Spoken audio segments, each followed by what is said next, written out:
July 30, 31 తేదీల వరకు ఆంధ్రప్రదేశ్ మరియు తెలంగాణలో కొన్ని ప్రాంతాల్లో భారీ వర్షాలు, కొన్ని ప్రాంతాల్లో అత్యంత భారీ వర్షాలు నమోదయ్యే అవకాశాలైతే కనిపిస్తుంది. ఎందుకోసం అంటే నేను షార్ట్ వీడియోలో చెప్పుకుంటూ వస్తున్నాను. బంగాళాఖాతంలో ఒక వాయుగుణం ఏర్పడి ఉన్నిందని. దీనికి మహారాష్ట్ర దగ్గరలో అయితే కేంద్రీకృతమై ఉంది అల్పపీడనంగా.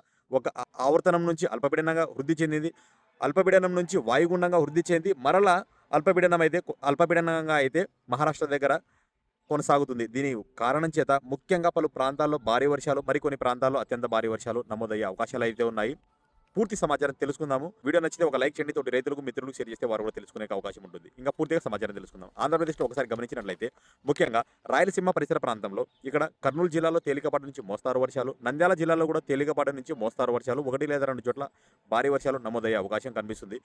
మిగతా ప్రాంతాలలో అనంతపురం కావచ్చు, అన్నమయ్య కావచ్చు, వైఎస్ఆర్ డిస్టిక్ కడప, చిత్తూరు, తిరుపతి, నెల్లూరు, కావలి ఈ ప్రాంతాలలో కూడా మనకు ఆకాశం మేఘావృతమై ఉంటుంది. తేలికపాటి జల్లులు మాత్రమే ఈ ప్రాంతాలలో నమోదయ్యే అవకాశం కనిపిస్తుంది. 1-2 చోట్ల మాత్రమే మోస్తారు నుండి భారీ వర్షాలు నమోదయ్యే అవకాశం అయితే కనిపిస్తుంది. మిగతా ప్రాంతాలలో ఇక్కడ మధ్యాంధ్ర, ఉత్తరాంధ్ర ఈ ప్రాంతాలలో ఒకసారి గమనించినట్లయితే ఇక్కడ గుంటూరు, కృష్ణా జిల్లా, విజయవాడ ఈ సరౌండింగ్ ఏరియాలలో కూడా మనకు తేలికపాటి నుంచి మోస్తారు వర్షాలు మాత్రమే నమోదయ్యే అవకాశం కనిపిస్తుంది. దాని పై భాగాలు ఇక్కడ ఎన్టీఆర్ జిల్లా, ఏలూరు, అల్లూరి సీతారామరాజు, పార్వతీపురం, మన్యం జిల్లా, అదేవిధంగా శ్రీకాకుళము, విజయనగరము, విశాఖపట్నము, అనకాపల్లి, కాకినాడ, రాజమహేంద్రవరము, తూర్పుగోదావరి ఈ ప్రాంతాలలో మనకు తేలికాలలో మనకు మోస్తారు నుండి అక్కడక్కడ భారీ వర్షాలు నమోదయ్యే అవకాశం అయితే మనకు జూలై 30, 31 తేదీల్లో కనిపిస్తుంది. కనుక చాలా అప్రమత్తంగా ఉండండి. ముఖ్యంగా ఈ అల్పపీడనం యొక్క ఇంపాక్ట్ అనేది ఇప్పటికే కొన్ని ప్రాంతాల్లో భారీ నుంచి అతి భారీ వర్షాలు చూశాము. ఇంకో 2-3 రోజులు చూసే అవకాశం అయితే కనిపిస్తుంది. ముఖ్యంగా తెలంగాణ ప్రజలు చాలా అప్రమత్తంగా ఉండాలి.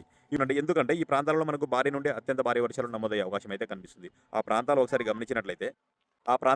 గమనించినట్లయితే ఇక్కడ సంగారెడ్డి, హైదరాబాద్, మేడ్చల్, యాదాద్రి భువనగిరి, ఖమ్మము, సూర్యాపేట, భద్రాద్రి కొత్తగూడెము, మహబూబాద్, జన్గాన్, సిద్దిపేట, మెదక్, కామారెడ్డి, నిజామాబాద్, రాజన్న సిరిసిల్ల, అదేవిధంగా వరంగల్, ములుగు, జయశంకర, భూపాలపల్లి, పెద్దాపల్లి, జగిత్యాల్, నిజామాబాద్, నిర్మల్, ఆదిలాబాద్, కొమరంభీం, ఆసిఫాబాద్, మంచిర్యాల్ ఈ ప్రాంతాలలో మనకు ఖచ్చితంగా భారీ నుండి అతి భారీ వర్షాలు ఖచ్చితంగా నమోదయ్యే అవకాశం అయితే కనిపిస్తుంది.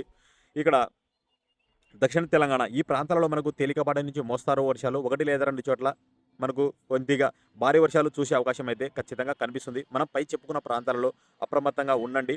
జూలై 30 ఈరోజు రాత్రి నుంచి అంటే జూలై 29 రాత్రి నుంచి 30, 31, 31 తేదీల వరకు ఈ ప్రాంతాల్లో చాలా అప్రమత్తంగా ఉండాలి. ఇది 2 తెలుగు రాష్ట్రాల వాతావరణ సమాచారం. వీడియో నచ్చితే ఒక లైక్ చేయండి. తోటి రైతులకు, మిత్రులకు షేర్ చేస్తే వారు కూడా తెలుసుకునే అవకాశం ఉంటుంది. Thank you for watching this video.